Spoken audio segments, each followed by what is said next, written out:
성도님들, 오늘은 사순절 네 번째 주일이 되겠습니다. 묵상 기도하심으로 예배 시작하겠습니다.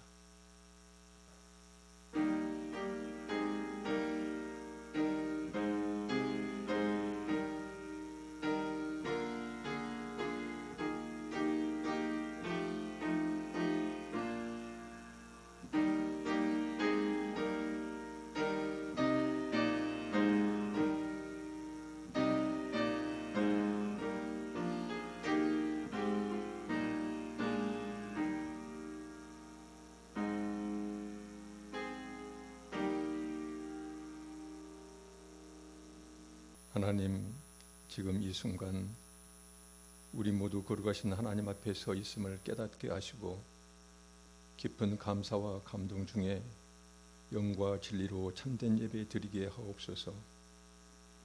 우리 모두 성령님 인도하심에 늘 순종하게 하시고 우리의 속사람이 날로 새로워지는 복을 받게 하옵소서. 그리하여 하늘로부터 오는 사랑과 기쁨과 평화가 우리 심령 속에 가득 차고 흘러넘쳐 이 각박한 세상 중에 하나님 백성의 아름다움 드러내게 하옵소서. 우리 한국교회가 악을 보고도 침묵하는 죄를 짓지 않도록 인도해 주시고 성경에 기록된 말씀대로 사회적 결박과 멍해를 꺾고 헐벗고 가난한 자를 보호하고 대변하는 공의롭고 정의로운 교회 되게 하옵소서. 이 코로나 사태가 하루빨리 진정되어 모든 일상이 회복될 수 있도록 이 은혜를 베풀어 주시옵소서. 이제 우리 모두 간절한 마음으로 하나님 말씀 받게 하시고 듣고 지키어 인내로 결실하게 하옵소서. 예수 그리스도 이름으로 기도합니다. 아멘. 사도신경으로 우리 신앙 고백하시겠습니다. 나는 전능하신 아버지 하나님 천지의 창조주를 믿습니다. 나는 그의 유일하신 아들 우리 주 예수 그리스도를 믿습니다. 그는 성령으로 잉태되어 동정녀 마리아에게서 나시고 본디오 빌라도에게 고난을 받아 십자가에 못 박혀 죽으시고 장사된 지 사흘 만에 죽은 자 가운데서 다시 살아나셨으며 하늘에 오르시어 전능하신 아버지 하나님 우편에 앉아 계시다가 거기로부터 살아있는 자와 죽은 자를 심판하러 오십니다. 나는 성령을 믿으며 거룩한 공교회와 성도의 교제와 죄를 용서받는 것과 몸의 부활과 영생을 믿습니다. 아멘. 경배 찬송 9장으로 하나님을 찬양하겠습니다. 9장 하늘에 가득 찬 영광의 하나님, 함께 찬송하시겠습니다.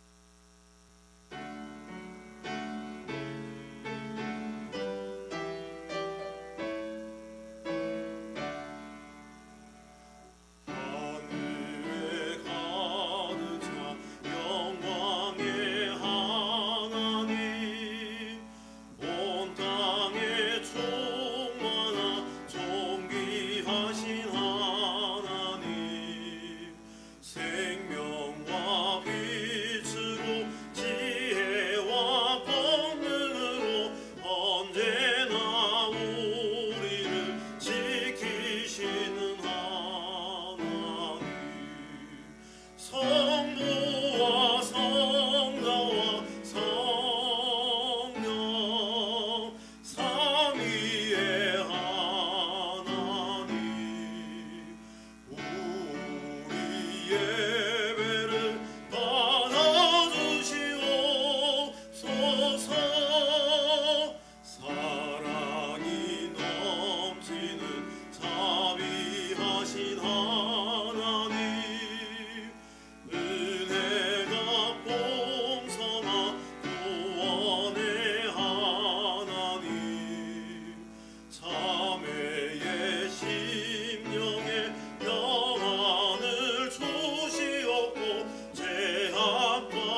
성경 봉독하겠습니다.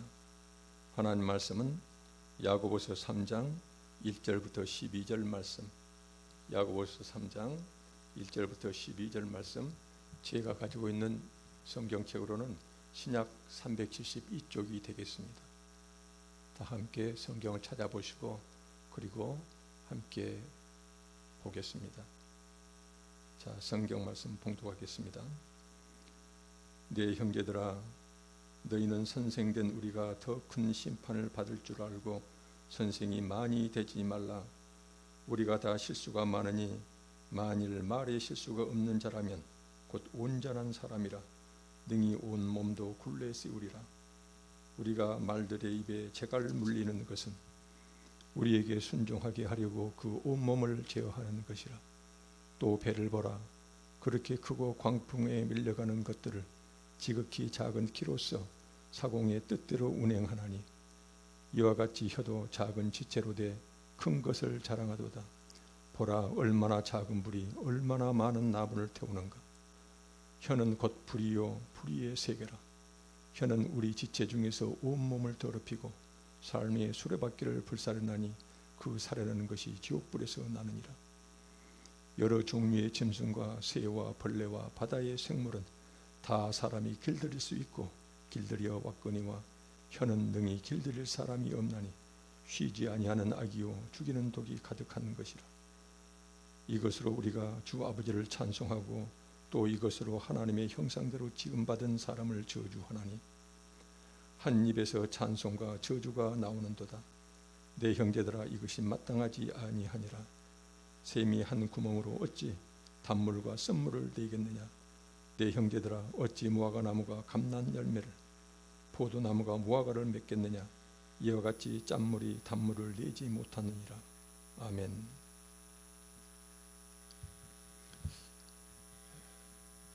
성도님들, 온 세상이 코로나 사태로 힘들어하고 있습니다. 우리 성도님들 서로 얼굴 뵙지 못한 지가 벌써 4주째가 되었습니다. 요즘은 이런 생각이 자꾸 듭니다. 매주일 반복되는 일상 같았는데 우리가 주일마다 함께 모여서 하나님을 예배하고 서로 쳐다보며 웃고 얘기하고 함께 점심 식사를 식사하는 것이 얼마나 귀하고 얼마나 즐거운 일이었던가, 이런 생각이 자꾸 납니다. 그때가 정말 그립고 예전처럼 우리가 함께 모였던 날이 빨리 오기를 정말로 간절한 마음으로 기다리고 있습니다. 우리가 서로 보고 싶고 만나지 못해 섭섭하지만 그러나 우리는 주님 안에서 영생의 약속을 받고 그 영생의 순례길을 우리가 함께 걸어가는 주님 안에서 한 형제 한 자매된 우리들입니다. 지금 우리는 이 예배를 함께 모여서 드리지 못하고 따로 떨어져서 이렇게 드리고 있지만 그러나 이 예배 중에 하나님께로부터 오는 기쁨과 즐거움, 평화가 성도님 여러분들의 일상과 가정 위에 충만히 임하시기를 간절히 소망합니다. 오늘은 야고보서 강의 4번째 시간이 되겠습니다. 오늘의 주제는 참된 믿음이란 혀를 조심스럽게 사용하는 믿음. 다시 말씀드리면 말을 함부로 내뱉지 않고 조심스럽게 하는 사람이 바로 참된 믿음을 가진 사람들이다라는 이 말씀이 되겠습니다. 본 말씀 보겠습니다. 3장 1절에 내 형제들아, 너희는 선생된 우리가 더 큰 심판을 받을 줄 알고 선생이 많이 되지 말라. 여기서 선생이라는 경우는 선생이란 그때 당시에 주로 랍비, 성경 교사들을 얘기를 합니다. 이 사람들은 말을 많이 사용하죠. 그래서 보니까는 내 형제들아, 너희는 선생이 많이 되지 말라. 말을 많이 하지 말라. 또는 말을 조심하라. 이런 말이 되겠습니다. 2절에 보니까는 우리가 다 실수가 많으니 만일 말에 실수가 없는 자라면 말에 실수가 없는 자라면 곧 온전한 사람, 완전한 사람이다. 그러면서 능히 온몸도 굴레 씌우리라. 여기서 굴레 씌운단 말은 말을 조심스럽게 하는 사람은 그 사람이 온몸으로 살아갈 때에 죄로부터 보호해 준다는 그런 뜻으로 받아들이면 되겠습니다.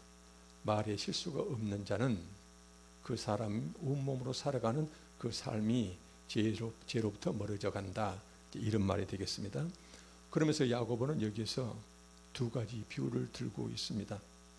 3절을 보니까는 우리가 보니까는 말들의 입에 재갈 물리는 것, 여기서 말 타고 다니는 말이죠. 그래서 타고 다니는 말들의 입에 재갈 물리는 것은 그 날뛰는 말을 우리에게 순종하게 하려고 그 말의 온몸을 제어하기 위해서, 통제하기 위해서, 고분고분 길들이기 위해서 그 말의 입에 재갈을 물린다라고 이렇게 말씀하고 있습니다. 그리고 두 번째로 4절을 보니까는 배, 바다에 떠 있는 배를 보라. 그렇게 크고 광풍에 밀려가는 것들을 지극히 작은 키로서 사공의 뜻대로 운행한다라는 말씀이 나옵니다. 커다란 배가 바람에, 거센 바람에 밀려서 바다를 마음대로 흘러다닐 수가 있는데, 그런데 사공이 배 뒤편에 있는 방향타, 조그만 키 하나를 가지고 그 배를 마음대로 조종해 갈 수가 있다, 이제 이런 말이 되겠습니다. 여기에서 이 두 가지 비유가 의미하는 바가 무엇일까요? 첫째는 자기 본능에 날뛰는 말도 입에 물린 재갈이 이끄는 대로 나아가고, 거센 바람에 밀려다니는 커다란 배도 조그만 키가 조종하는 대로 나아간다는 것입니다. 물론 이 비유에는 부정적인 의미도 담고 있습니다. 만약 말의 입에 들어있는 재갈을 잘못 조종한다면, 재갈이 잘못 인도한다면 말은 엉뚱한 곳으로 달려갈 것입니다. 만약 방향타, 그 키를 잘못 조종하면 그 배는 암초에 부딪혀서 파손될 수도 있습니다. 야고보는 이 비유를 통해서 지극히 작은 재갈이나 키 하나가 그 몸통 전체를 죽일 수도 있고 살릴 수도 있는, 그 몸통 전체의 운명을 좌우하는 큰 힘을 가지고 있다는 이런 사실을 지금 강조하고 있습니다. 야고보는 오늘 본 말씀을 하기 전에 왜 이 두 가지 비유를 먼저 말씀하고 있을까요? 그것은 바로 우리 몸과 우리 혀의 관계를 설명하기 위해서 그렇게 먼저 사용하고 있습니다. 5절을 보니까는 이와 같이 혀도 작은 지체로 돼 우리 몸 안에 있는 조그만 이런 지체지만 큰 것을 자랑하도다. 여기서 큰 것을 자랑한다는 의미는 비록 작은 혀에 불과하지만 우리 온몸에 크나큰 영향을 미칠 수가 있다. 그런 의미에서 큰 것을 자랑하도다. 보라, 얼마나 작은 불이 얼마나 많은 나무를 태우는가. 이 말씀은 아주 작은 불씨 하나가 온 산을 다 태워버릴 수도 있다는 것이거든요. 이 의미는 우리 입에서 나오는 잘못된 말 한마디가 우리 주변, 내가 속한 공동체에 얼마나 큰 해악을 끼칠 수 있는가를 지금 말씀하고 있습니다. 이 5절 말씀을 통해서 보니까는 야고보는 말, 우리가 타고 다니는 말 입안의 작은 재갈과 배 뒤편에 붙어있는 작은 방향타 키, 이 두 가지와 똑같은 것이 바로 우리 몸 안에 있는 혀, 그 작은 혀라고 이렇게 비유하고 있습니다. 재갈이 말을 잘못 인도하면 말이 위험해지고, 키로 배를 잘못 몰아가면은 암초지대를 만나서 파손되듯이 우리 혀 역시 우리 온몸의 삶을 죄악에 빠뜨릴 수도 있는 정말로 크나큰 힘을 가지고 있는 것이다 라고 지금 말씀하고 있습니다. 야고보가 여기에서 재차 강조하고 있는 말에게 있어서 재갈, 배에 있어서 키, 그 다음에 우리 몸의 혀, 이 공통점은 무엇일까? 모두 지극히 작은 것들이지만, 그렇지만 각각 자신의 커다란 몸통, 다시 말하면 말, 배, 온몸을 마음대로 끌고 다니면서 그 운명을 결정할 수도 있다는 것입니다. 그러면서 인간의 이 작은 혀가 얼마나 무서운 죄 속으로 우리 온몸을 이끌어갈 수 있는지를 6절 이하에서 쭉 야고보는 말씀하고 있습니다. 6절을 보니까는 혀는 곧 불이요, 불과 같다는, 무엇을 태우는 불과 같다, 그 말씀이거든요. 불의의 세계라, 즉 악의 덩어리라. 혀는 우리 지체 중에서 온몸을 더럽히고 삶의 수레바퀴를 불사르나니, 지금 삶의 수레바퀴를 불사른다는 그 의미는 우리의 온 인생을 불태워서 망쳐버릴 수 있다는 것이에요. 뭐예요? 우리 입안에 있는 이 작은 혀가. 그러면서 그 사르는 것이 지옥불에서 난다. 이 말씀은 우리 혀에서 나오는 잘못된 말 한마디가 우리의 온 인생을 또는 우리 주변 사람의 인생을 망칠 수도 있고 크나큰 상처를 줄 수가 있는데, 근데 이 불, 남을 태워버리는 이 불은 어디서 오는 것이냐면은 지옥에서 오는 것이다 합니다. 그래서 지옥에서 나온 그 불이 내 혀를 거쳐서 내 자신과 우리 주변에 커다란 해악을 끼칠 수가 있다라고 지금 야고보는 지적하고 있습니다. 여기에서 예수 그리스도 신앙 안에서 변화되지 못한 혀는 스스로 통제가 안 되고 우리의 온 인생을 더럽히고 그 다음에 우리 주변 사람과 내 자신을 죽일 수도 있는 도구로 가득 찬 악이다 라고 지금 야고보는 말씀하고 있습니다. 이어서 야고보는 지적하고 있습니다. 7절에 보니까는 여러 종류의 짐승과 새와 벌레와 바다의 생물은 다 사람이 길들일 수 있고 길들여 왔거니와 그러나 혀는 능히 길들일 사람이 없나니 아무도 자기 혀를 마음대로 길들여서 착한 혀를 만들기가 그렇게 힘들다는 것이에요. 그러면서 우리의 혀는 쉬지 아니하는 악이요 쉬지 아니하는 악이요 사람을 죽이는 독이 가득한 것, 이게 바로 우리의 혀다라고 강조하고 있습니다.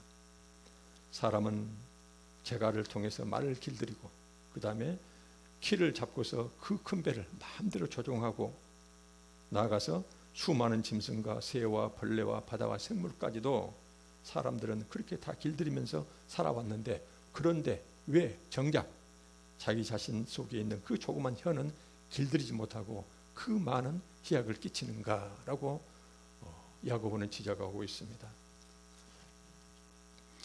그리고 이제 이하 9절부터 12절에서는 길들여지지 않는 혀를 가진 자, 함부로 형제를 비방하고 헐뜯고 저주하는 자는 참된 신앙, 참된 믿음을 가진 자로 보기 어렵다는 점을 강조하고 있습니다. 우리 혀를 통해서 나오는 그 열매를 보고서 우리가 참된 믿음을 가지고 있는 것인지 아닌지 판단할 수 있다고 야고보는 얘기하고 있습니다. 9절을 보니까는 이것으로 우리 혀를 말하죠. 우리가 주 아버지를 찬송하고 또 이것으로 하나님의 형상대로 지음받은 사람을 저주하나니,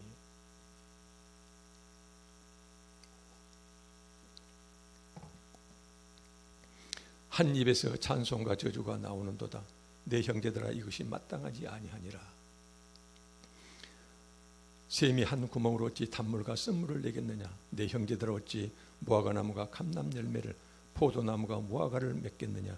이와 같이 짠물이 단물을 내지 못하니라. 자, 9절부터 12절 말씀은 보니까는 계속 똑같은 의미를 반복하고 있는 게 있어요.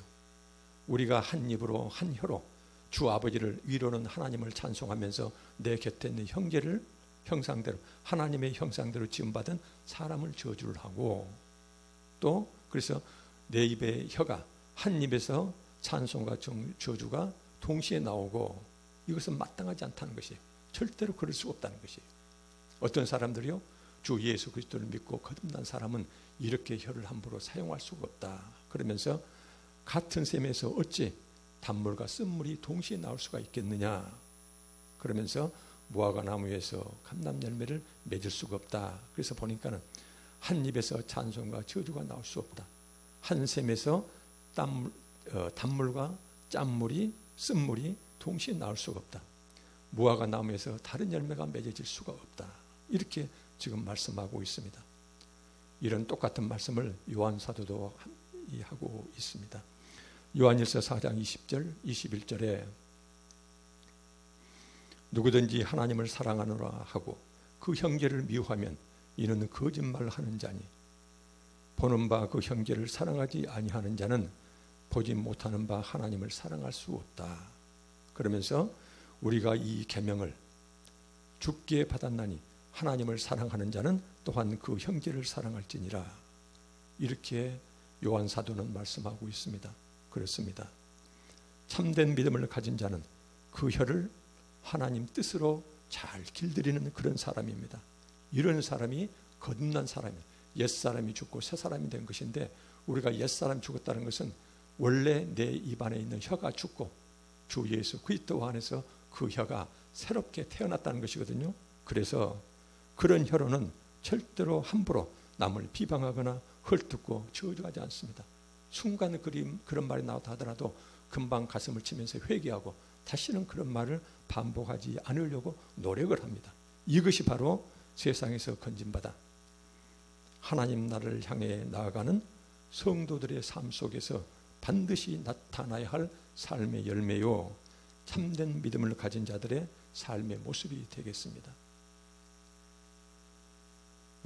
더구나 우리가 이렇게 예수님이 믿는다 하면서도 변화되지 못한 혀는, 이 변화되지 못한 혀는 자기 자신의 신앙만을 해치는 것이 아니라 내 주변의 공동체에도, 내 주변 사람들에게도 크나큰 해악을 끼칠 수가 있습니다.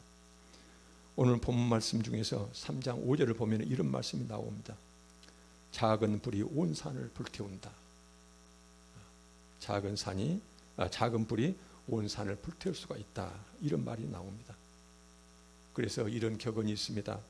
말은 한 사람 입에서 나오지만 그러나 그 말은 1000사람의 귀로 흘러들어간다라는 말이 있습니다. 그래서 유대인들은 이 하나님의 뜻을 잘 알기 때문에 이것을 얼마나 좋은 예화를 통해서 사람들에게 반복적으로 교육시키는지 모릅니다. 그 예화 중에 하나를 제가 말씀드리겠습니다. 유대 랍비의 책에 이런 글이 나옵니다. 한 청년이 유대 랍비에 대해서 온갖 중상모략을 하고 다녔습니다. 그런데 이 중상모략이 나중에 온 사회에 널리 퍼졌어요. 소문이 소문을 낳고 그래서 온 사회에 소문이 퍼져가지고 이 랍비는 도저히 얼굴을 들고 살 수가 없을 정도로 그렇게 중상모략이 심했습니다. 나중에 이 청년이 가만히 생각하니까 자기가 잘못했어요. 그것이 아닌데, 그래서는 그 랍비를 찾아갔습니다. 앞에 무릎을 꿇고 용서를 빌었습니다. 제가 어떻게 하면 용서를 받을 수 있겠습니까? 그랬더니 그 랍비가 가만히 바라보더니 한 물건을 주더랍니다. 그 물건이 바로 뭐냐면은 우리가 잠잘 때 베는 그 베개 있잖아요. 그 베개를 주는데 그 베개 속에가 가벼운 새 깃털이 가득 들어있는, 빵빵히 들어있는 그런 베개를 주면서 이 베개를 가지고 가서 이 베개를 찢어서 그 안에 들어있는 새 깃털을 바람에 널리 이렇게 흩어 날리고 나서 다시 나를 찾아오게. 그래서 청년이 아주 쉬운 벌칙이거든요. 그래서 그 베개를 가지고 바람이 심하게 부는 언덕에 올라갔어요. 그리고는 베개를 찢었습니다. 그 안에 있는 가벼운 새 깃털을 사방으로 날려보냈어요. 그리고는 이제 다시 돌아왔습니다. 시킨 대로 했습니다. 이제 제 죄를 용서받을 수 있을까요? 그랬더니 그 랍비가 이제 딱 한 가지만 남았네. 그러더니 그 베갯잎을 가지고 가서 그 베개 포장을 가지고 가서 자네가 날려보냈던 그 모든 새 깃털을 다시 주워 담아서 가지고 오게. 이게 청년이 깜깜한 거예요. 그 언덕에서 그 바람 부는 그 가벼운 새 깃털을 온 세상에 다 날려보냈는데 어떻게 그거 다시 줄 수가 있겠습니까? 그랬더니 랍비가 하는 말이 그런 말을 하더랍니다. 그렇다네. 자네의 말 한마디가 끼친 피해를 회복시킨다는 것은 이미 날아가 버린 그 깃털들을 다시 주워 모아오는 것만큼이나 힘들고 불가능한 일이라네. 그러면서 자네는 자기 옷을 고를 때 얼마나 세세히 살피면서 옷 하나 살 때도 앞뒤 살펴가면서 세세히 살피면서 옷을 고르지 않는가. 그런데 자네의 옷보다도 훨씬 더 귀한 다른 사람을 향한 그 말 한마디는 훨씬 더 귀한데 어째서 그 말을 타인을 향해 내뱉을 때는 그렇게도 함부로 아무 생각 없이 습관적으로 내뱉는가라고 얘기를 했다라는 이런 일화가 있습니다. 오늘 말씀 맺겠습니다. 참된 믿음을 가진 자의 혀는 세상 사람들의 혀와 다르답니다. 세상 사람들의 혀는 남을 함부로 헐뜯고 상처 주는 일이 다반사이지만 그러나 예수 믿고 거듭난 사람들의 혀는 반드시 달라야 한답니다. 우리가 성경을 대할 때마다 꼭 기억했으면 좋겠습니다. 성경 말씀, 성경이라는 우리가 단순히 교리와 지식을 얻기 위한 책이 아니라 우리 삶을 변화시키기 위한 책이다 라는 말씀입니다. 그래서 우리가 성경이라는 이 겨울에 자기의 온 삶을 내 혀의 모습을 비춰보고서 그래서 문제가 있다고 그러면은 오늘 야고보가 행했던 이 말씀, 전 세계에 흩어져 있는 12지파에게 간곡히 부탁하고 있는 내 혀를 조심하라는 이 말씀에 비추어서 우리 혀를 잘 길들이는 옛사람 혀가 죽고 우리 주 예수 그리스도 안에서 새롭게 태어난 그 혀가 되기를 간절히 바랍니다. 우리 모두 지금부터는 하나님 뜻대로 우리의 자신의 혀를 잘 순화시켜서 이웃들에게 따뜻한 관심과 지지와 격려가 되는 말을 자주 하고, 그래서 하나님을 기쁘시게 하고 우리 이웃들을 행복하게 해주는 그런 입술의 선행이 지금 이 순간부터 우리 모두에게 많아지기를 간절히 소망합니다. 이러한 입술의 선행이 바로 참된 믿음을 가진 자들의 삶의 증거이기 때문입니다. 기도하겠습니다. 아버지 하나님, 그동안 저희들의 입술로 지은 죄를 용서해 주시고 앞으로는 오직 지지와 격려와 따뜻한 관심의 말로서 모든 사람들에게 은혜를 끼치는 우리 모두 되게 하옵소서. 이번 코로나 위험 속에서도 항상 우리 교우님들 눈동자처럼 지켜보호해 주시고 이 사태가 속히 진정될 수 있도록 은혜 내려 주시옵소서. 우리 주 예수 그리스도 이름으로 기도합니다. 아멘. 응답 찬송 하시겠습니다. 335장 크고 놀라운 평화가 이 찬송 하시겠습니다.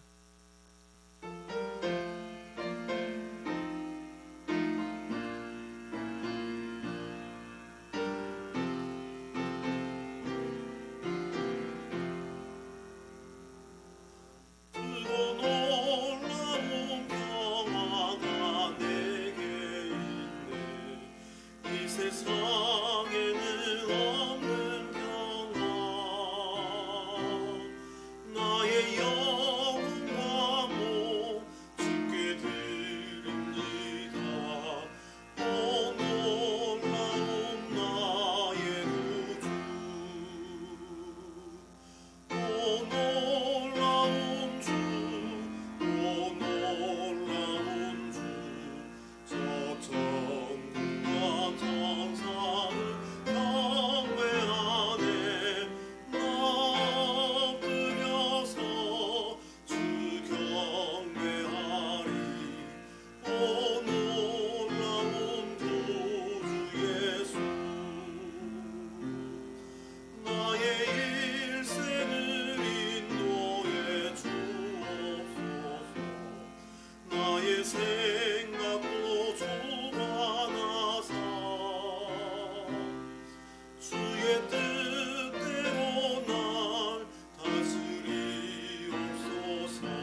이제 교회 소식 전해드리겠습니다. 오늘 예배 참석하신 모든 분들 주님의 이름으로 환영합니다.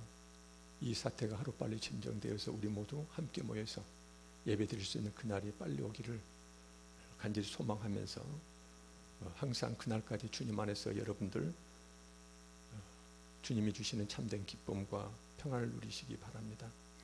지금은 사순절 기간입니다. 우리 주님의 십자가의 생을 묵상하며 경건하게 보내시기 바랍니다. 그리고 우리가 다시 예배당에 모여서 예배 드릴 때까지는 좀 더 시간이 걸릴 것 같습니다. 그때까지 홈페이지 동영상 예배를 시청하시면서 가족과 함께 가능하면 꼭 11시에 함께 예배 드리시기 바랍니다. 비록 우리가 가정에서 드리는 예배지만 이것은 우리 교회의 공예배임을 잊지 마시고 항상 정한 시간 내에 온 가족들 함께 모여 하나님께 예배 드리시기 바랍니다. 그 다음에 코로나19를 극복하기 위해서 주보 안쪽에 합심 기도 제목이 지금 나와 있습니다. 보면은 그 기도가 5가지 나와 있는데 이 기도를 늘 우리가 해 주시고, 그리고 우리 자신의 건강과 그 다음에 우리 공동체의 안전을 위해서 정부에서 권고하고 있는 그 예방수칙을 잘 지켜주시기 바랍니다. 가정에 애경사 있으면 꼭 구역장이나 그 다음에 담임 목사에게 연락하셔서 성도님끼리 서로 공유할 수 있도록 그렇게 해주시면 좋겠습니다. 서로 외롭고 힘들고 그러니까 가능하면 꼭 이렇게 전화도 주시고 SNS를 통해서 자주 문안도 하면서 그렇게 지내시기 바랍니다. 이번 주 읽을 성경은 역대상 23장부터 마지막까지 되겠습니다. 이제 축복 기도로 예배를 마치도록 하겠습니다.